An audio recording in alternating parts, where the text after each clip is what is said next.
یہ امت مسلمہ کا بنیادی فریضہ ہے۔ جس دن امت مسلمہ نے اس دعوت سے کنارہ کشی اختیار کر دی، اس میں تساہل برتا اور دنیا کے باقی مصروفیات میں اپنے آپ کو جکڑ لیا، تب سے امت مسلمہ کا زوال پیدا ہو گیا۔ ہمیں تو کہا ہی گیا ہے کہ تم لوگ امت وسط ہو، نیکیوں کا حکم دیتے ہو اور برائیوں سے لوگوں کو روکتے ہو۔ So as long as you will continue to deliver this obligation, you will be succeeded. آپ ہی لوگ چمکو گے، لیکن جس دن تم لوگ اس عمل سے کنارہ کشی اختیار کرو گے، باقیوں کی طرح دنیا کے پیچھے لگ جاؤ گے، اس دن تمہاری ضلالت طے ہوگی۔ تو اللہ تبارک و تعالیٰ سے دعا ہے کہ دعوت اللہ کے جتنے بھی مراحل ہیں، جتنے بھی کام ہیں، جتنی بھی ایکٹیویٹیز ہیں، ان کے ساتھ ہمارا رابطہ استوار رکھیں۔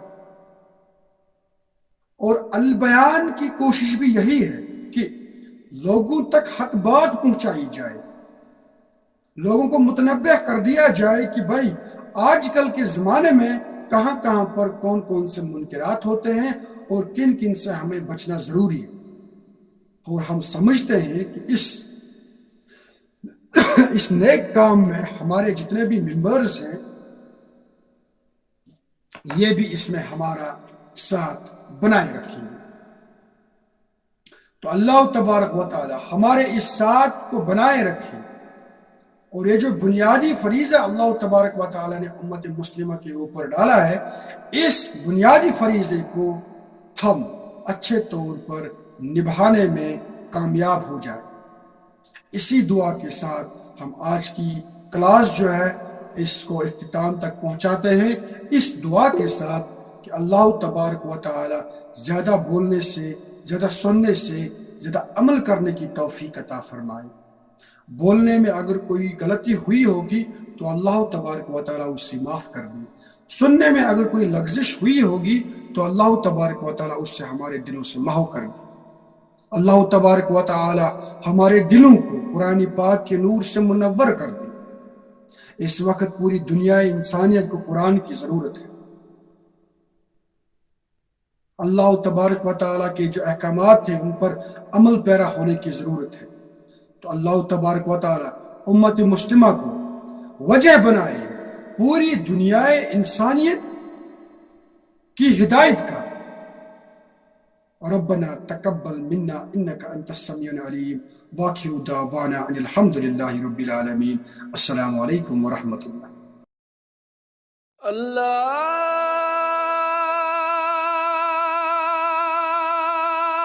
اکبر، اللہ